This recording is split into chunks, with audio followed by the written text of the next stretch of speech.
In section 3.5, we talk about counting subsets. So before, we were counting the number of lists of an item. So when we have a list, remember the order matters. But now we want to count the number of subsets. So we count number of subsets. And when we're doing that, order doesn't matter.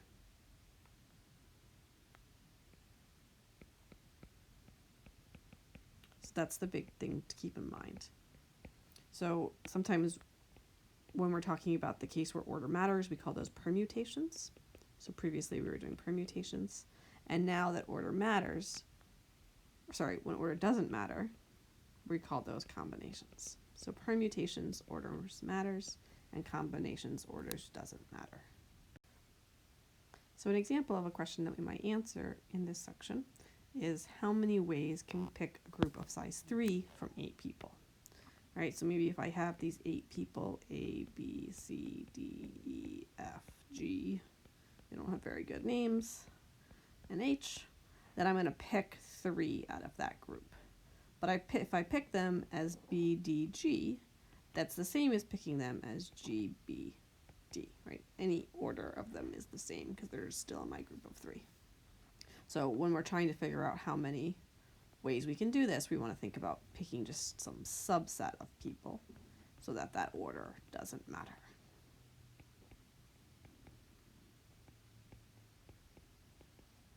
And we'll come back and answer this question in a little bit. So let's define a term here.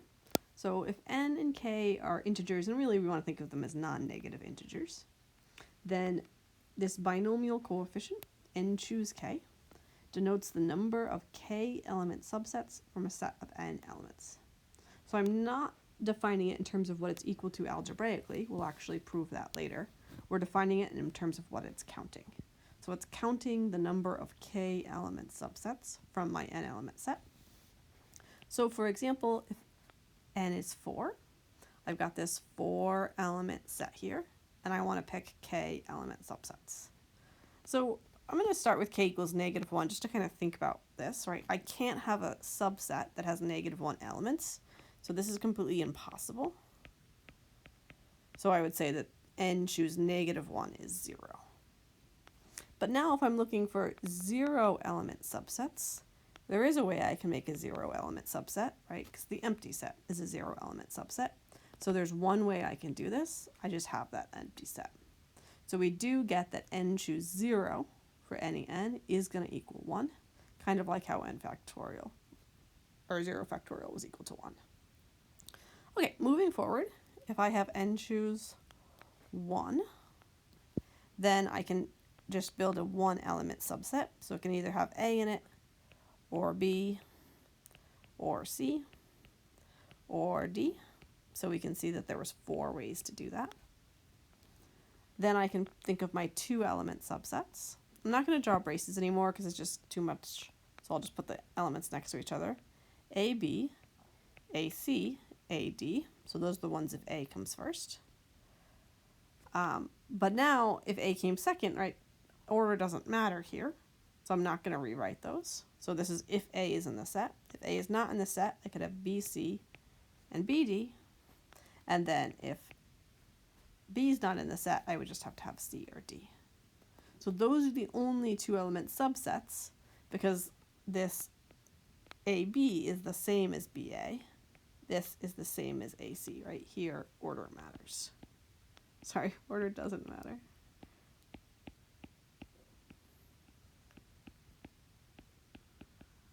All right, so I ended up with 6 different sets there. If I have 3 element sets, I could have A, B, and C.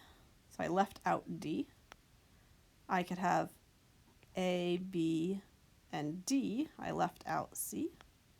I could have A, C, and D, leave out B, or I can leave out my A. So there's only 4 different ways to do that. And if I have 4 element sets, I have to have everything. So that is just one way to do that. And then if I had a 5-element subset, that would be impossible because there's only 4 elements. So then that would be 0 again. Right, so we can see what these values are by thinking of the number of ways we can find those subsets. Again, here where order doesn't matter. But let's see if we can come up with a formula for this. The way we're going to go about coming up with a formula is we're going to compare this n choose k to my pnk. So remember here that pnk is equal to the number of k element lists from n elements. And we know that that's equal to n factorial over n minus k factorial. So let's say I have a set here. So let's come up with a new set. I'm going to call it A, B, C, D, E, for example. And I want to think about, right, that's 5 elements. I want to think about choosing 2. So, and I'm going to compare that to P. 5, 2. For P5, 2, I'm going to pick my 2 elements, but here order matters. So I have A and B, but I would also have B and A. I could have A and C, and I'd also have C and A. I could have A and D, but I could also have D and A, and so forth. But then when we're moving back over, each of these would be the same set if order didn't matter. So I would just get 1 copy of AB, 1 copy of AC, and 1 copy of AD. So for every element we have over here, we have to actually divide that total number by 2, because there's 2 in each category that would get mapped to that if order didn't matter. So that's sort of this idea here. Let's expand a little bit more in the next slide. Okay, so in this example, I'm going to think about 5 choose 3. So I want to compare that to this P5-3. So I want to think about my 5-element lists where order matters versus my 5-element sets where order doesn't matter. So what we have drawn out here is all of these different 5-element lists where order matters, but I've grouped them according to all the ones that would get mapped back to the same 3-element set. Right, so I'm thinking of my A, B, C.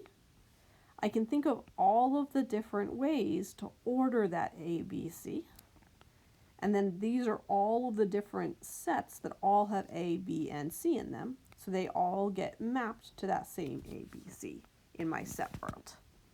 So this is my number of ways to reorder. So 5 choose 3, right?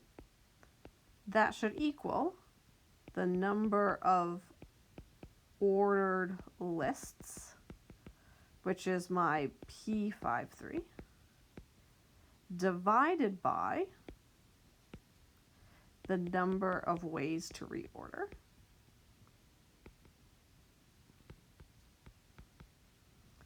So if I take all of these lists here and I divide it by those number of ways to reorder, then I can just find the number of unique lists where order doesn't matter.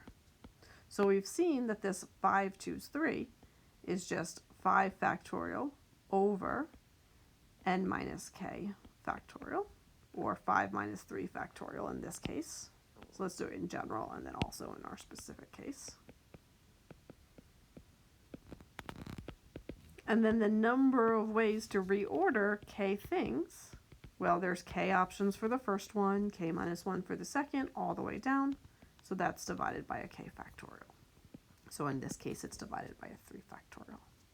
Right, but then that's equal to, if I'm dividing by that fraction, I can just combine those denominators. So I end up getting n factorial over n minus k factorial times k factorial, or in this case, 5 factorial over 3 factorial times 2 factorial. So that's our general formula for calculating out this binomial coefficient, as we'll see on the next slide.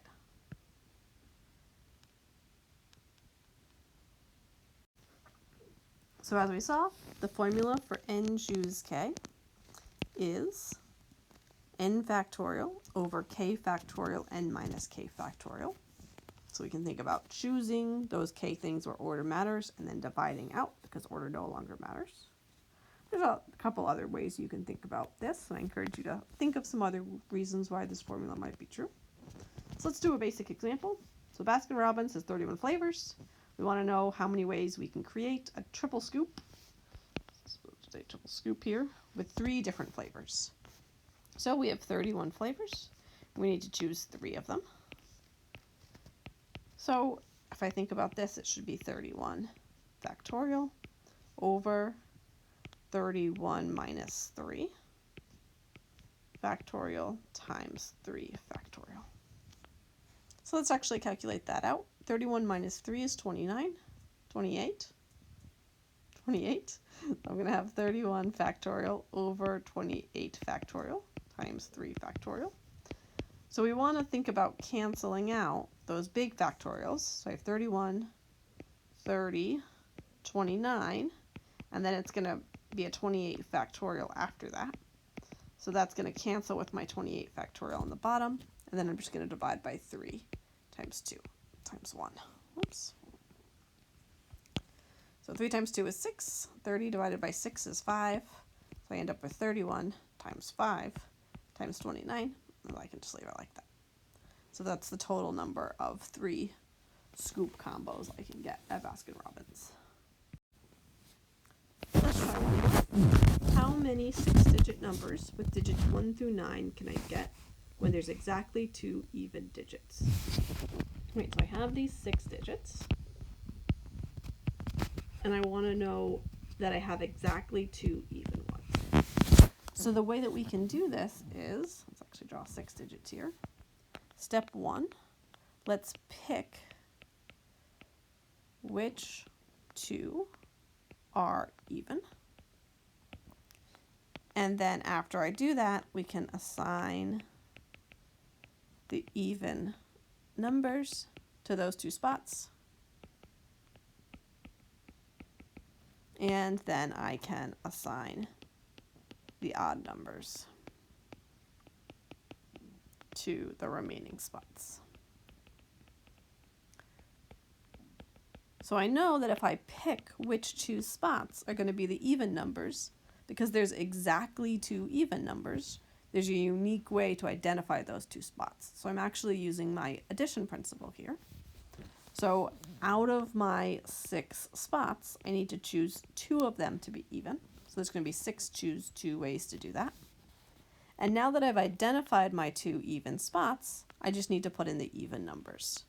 So my options for even digits are 2, 4, 6, and 8. So there's 4 options.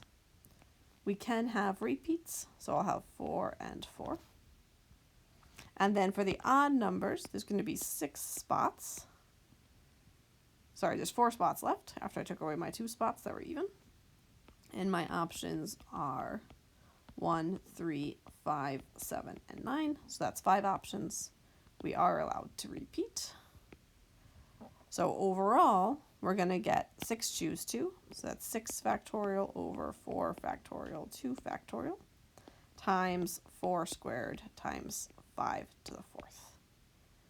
So that's 6 times 5 over 2 times 4 squared times 5 to the 4th.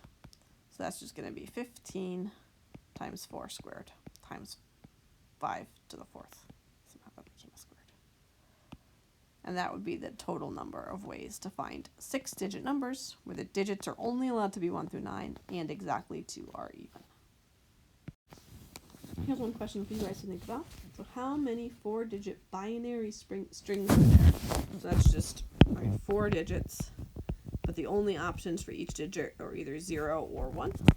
That's what makes it a binary string. You can have either a 0 or a 1 in each of the digits. And I want it to have an odd number of ones. So I'll give you a chance to think about that, and we'll talk about it in class.